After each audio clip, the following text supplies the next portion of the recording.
O projeto USP Debate ele surgiu já há um tempo. Na verdade, ele foi lá em 2014 com o primeiro membro, assim, que foi o fundador, que é Henrique Vita.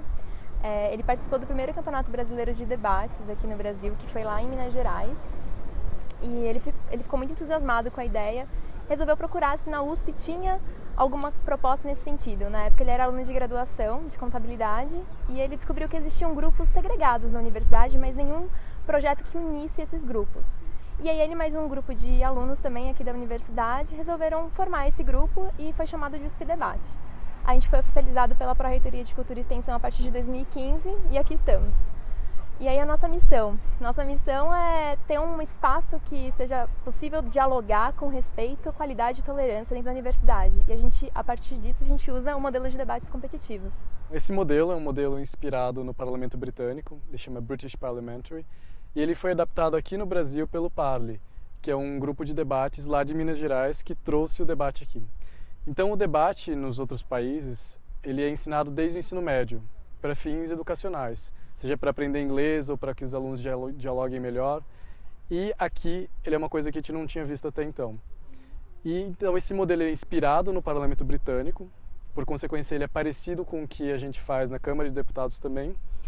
E ele é uma forma de organizar os debates sobre qualquer tipo de assunto em que as pessoas tenham interesse. Então você tem um grupo que é a favor, contra uma afirmação e eles debatem.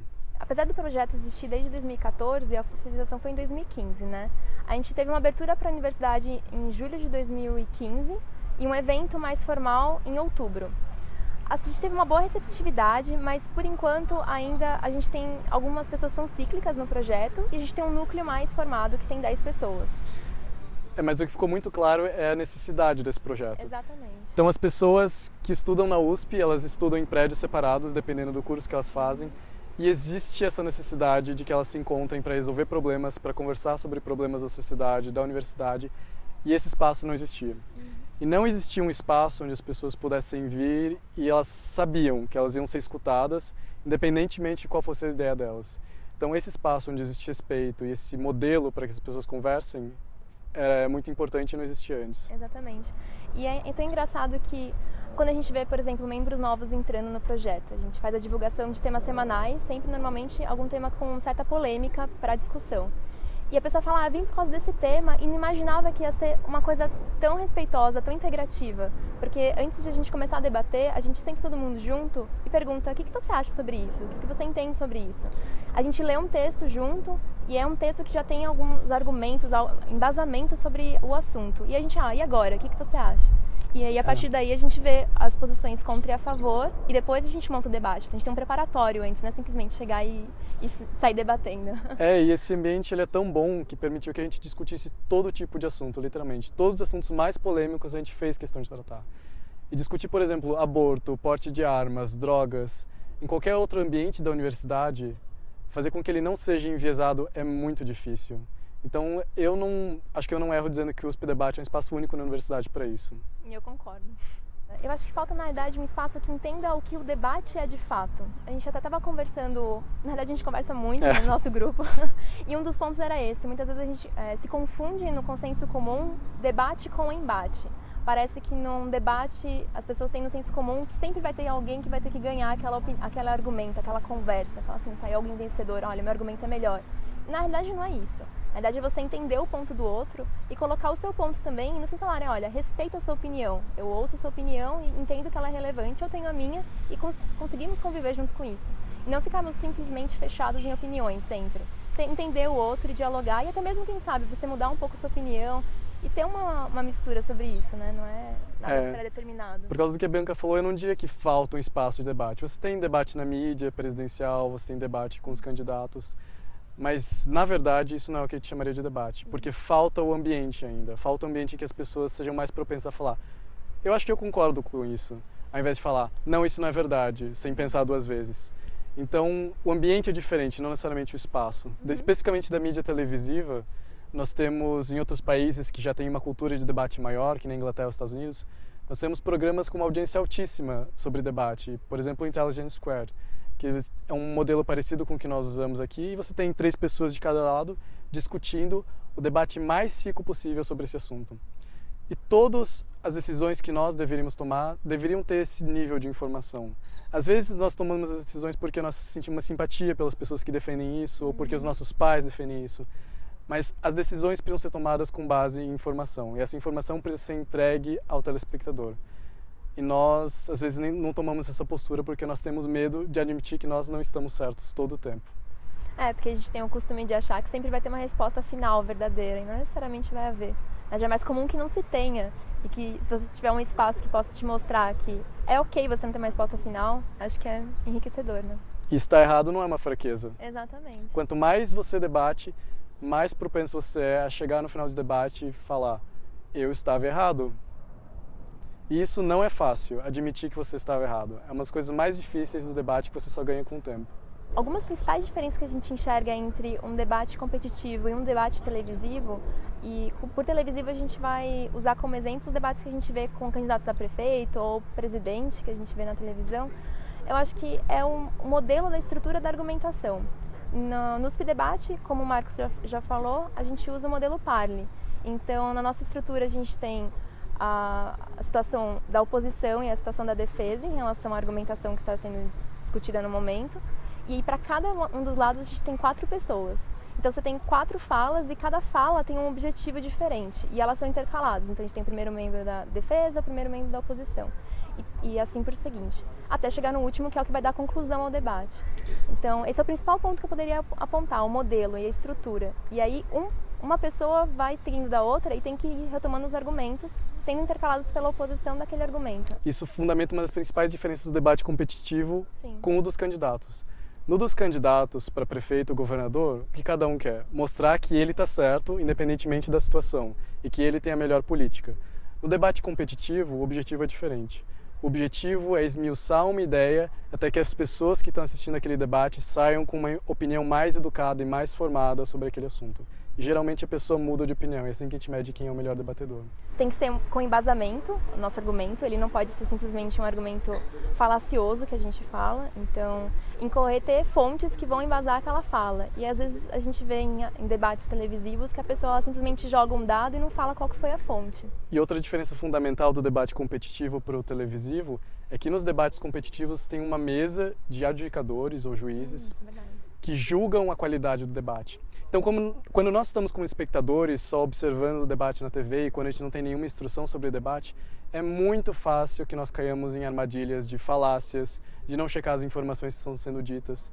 E essa adjudicação, esse julgamento que acontece quando você tem um debate competitivo, permite que você remova o debate, permite que você pense de novo se aquilo realmente é o que está mais correto, e no final você tem uma visão mais ampla e mais igualitária sobre como era aquela situação que está sendo debatida. A gente tem um modelo que a gente segue, que é a partir do Instituto Brasileiro de Debates. Eles utilizam esse modelo nas próprias competições, por exemplo, o Campeonato Brasileiro de Debates. E é uma estrutura que ela se baseia tanto em argumentação, a própria exposição vocal, né, se a pessoa, a posição corporal dela, e também a estrutura de embasamento, né? Exato. Então, o julgamento ele é uma ponderação de duas coisas, Isso. Forma e conteúdo. A forma é como a pessoa fala, como ela gesticula, se ela é eloquente, se ela não é, se ela está nervosa, não é. E o conteúdo é o que ela está falando. Se eu pegasse, escrevesse o texto da fala dela e lesse, ela realmente passaria a mensagem dela? Faz sentido? Porque nós temos um problema como espectadores, isso é humano, não é de cada pessoa individualmente. Quando uma pessoa fala, cerca de 70% é imagem corporal, é expressão, e não necessariamente conteúdo. Então você precisa de uma técnica para fazer com que as duas coisas se igualem. Nós fizemos um exercício muito interessante no lançamento do projeto, que foi o seguinte: nós pegamos 2 pessoas, uma delas era a Bianca, e uma falou eloquentemente, mas com um texto completamente vazio e sem significado, cheio de falácias. E outra pessoa falou um texto que fazia todo sentido, mas ela fingiu, atuou que estava nervosa. E depois no final nós perguntamos: quem vocês acham que falou melhor? E 100% das pessoas, nenhuma, falou que a pessoa com o melhor discurso tinha ganho. Então é isso que a gente gostaria de exemplificar. Exatamente. E a surpresa delas, quando a gente mostrava, olha, agora a gente vai esmiuçar os argumentos que foram utilizados pela pessoa que fez a demonstração com a posição corporal, que era mais assertiva. As pessoas observavam os erros depois, falavam assim, nossa, ela falou isso, essa era a frase, então assim, era chocante até mesmo para a plateia. Exatamente, então assim, é um complemento das duas coisas. Nas nossas reuniões aqui do Speed Debate, a gente faz a primeira parte como a preparação técnica, que inclui também tanto a parte de argumentação quanto a parte da forma, né, que nem o Marcos falou, e depois a gente parte para as discussões do tema especificamente. E aí, em seguida, a última parte seria o debate. Temos exemplos de muito sucesso que utilizam esses modelos de debate na televisão e agradam o público, né? Até mesmo pela situação de você ter argumentos que sejam fortes, que o público perceba isso e tenha uma resposta positiva. Eu entendo que sim, há espaço para esse tipo de programa. As pessoas elas precisam de informação, elas só não têm a referência ainda do que realmente é um debate. Mas em outros lugares em que existe a cultura de debate desde o ensino médio, já existem esses programas que fazem debate na TV e existem sociedades de debate que organizam eventos que são grandes eventos para discutir essas grandes questões que são de preocupação de todos. Um exemplo, por exemplo, é a Oxford Union, que é uma das sociedades de debates mais antigas do mundo, da Universidade de Oxford. Eles trazem estrelas de TV, celebridades, presidentes, políticos para discutir. Porque realmente o mais importante é ter esse espaço, mas ser também um ambiente para que as pessoas possam discutir. É o que falta exatamente isso, falta esse espaço e fazer com que as pessoas percebam que esse espaço falta, porque eu acho que talvez tenha esse lado também. Por não haver o espaço e ter esse tipo de programa na televisão, as pessoas não sintam a falta. Que nem aconteceu aqui nas reuniões, como eu falei antes. A pessoa chega na reunião achando que era simplesmente uma palestra. Muitas vezes as pessoas esperam que seja uma palestra, que elas ficam passivas em relação à situação e quando se descobrem ativas no debate, muda completamente a visão. E é interessantíssimo como às vezes com um contato só a pessoa já muda a opinião dela sobre aquilo. Então acho que existe esse mercado para o debate na televisão e nas outras mídias, mas as pessoas ainda têm receio do debate, elas têm medo do debate, porque elas acham que debate é igual brigar. Então, às vezes quando eu falo para alguém que eu vou debater, eles acham, mas isso é uma coisa ruim, não é porque você vai brigar com outra pessoa. Você tem a minha opinião, tem a sua, a gente deveria ficar assim, a gente não deveria debater. Até mesmo as pessoas chegarem, eu não gosto de debater, eu acho que não deveria haver debate nesse espaço. E como você vai falar que não pode haver espaço numa universidade? Espaço de debate tem que haver nas aulas, até mesmo em espaços assim abertos, se você quiser sentar e conversar. O debate é uma conversa e nunca vai ter um vencedor. Na verdade, é uma continuidade que você vai tendo. Nós temos um modelo de debate que às vezes passa nesses programas de televisões que eu mencionei, que nós fazemos nas reuniões, mas quando a gente está conversando assim no dia a dia, você não usa o modelo. Você usa as coisas que você aprendeu lá para chegar num consenso. Então não é exatamente o modelo que importa, é o que você aprende com ele. Exatamente. O mais importante ainda é, por exemplo, a gente estudando como não cometer falácias no seu discurso. E nas vezes que a gente vai fazer o exercício de não fazer a falácia, você fala, nossa, eu faço isso muito no dia a dia, e não percebam. E é uma coisa generalizada. E como você percebe na sua fala, você percebe na do outro também, e consegue ser mais defensivo em alguns momentos. Você não precisa ser tão agressivo na forma que você se coloca na sua opinião. E faz toda a diferença. Mas eu acho que o fato de você exprimir outras opiniões na televisão é uma coisa que ainda precisa ser explorada. Porque a televisão tem um tempo restrito, isso é um fato. E você escolhe as pessoas que têm mais apelo. Só que o próprio fato de você escolher dar tempo para as pessoas que já têm mais apelo entra num ciclo infinito de que você escolhe algumas pessoas por motivos inocentes para terem mais tempo. E isso dificilmente é mudado, então talvez isso precise ser revisto. Talvez você precise forçar com que opiniões diferentes estejam constantemente na TV e que as pessoas sejam constantemente tiradas da sua zona de conforto. Até mesmo para reforçar, né? Se a opinião dela é de fato dela mesma ou se ela simplesmente pegou porque é o que mais aparece no momento. O que eu acredito que acontece muito é que a pessoa tem uma opinião por causa da TV, vê aquela opinião, ela é reforçada. E é reforçada, e é reforçada. E em nenhum momento é colocado agulhado, o questionamento. Será que eu realmente deveria acreditar nisso? Acho que isso não acontece na TV como uma consequência da restrição do tempo e do que as pessoas querem assistir. Tem alguns momentos que são um pouco complicados, assim, mas é o que a gente acabou falando antes, é desconhecimento de como funciona a forma, né, de como você poderia transmitir aquela opinião, ou até mesmo o tempo daquela opinião, como ela é transmitida, o recorte que se dá. Então, assim, tem momentos que você fica, puxa vida, queria que ele tivesse mais tempo para expor o que ele estava falando, eu queria ver qual era a lógica por trás do argumento dele. Ou do tipo, nossa, queria que tivesse uma oportunidade da outra pessoa poder explicar esse ponto, porque ele deixou muito no ar, e eu queria que o outro falasse o porquê daquilo, sabe? Com certeza, depois que você começa a debater, a sua visão sobre debate muda completamente. Porque você entende que tipo de artifício a pessoa está usando, você pensa o que você falaria naquela posição. Então, vendo os debates na TV, principalmente das últimas eleições que a gente assistiu, é mais fácil identificar os problemas que existiram.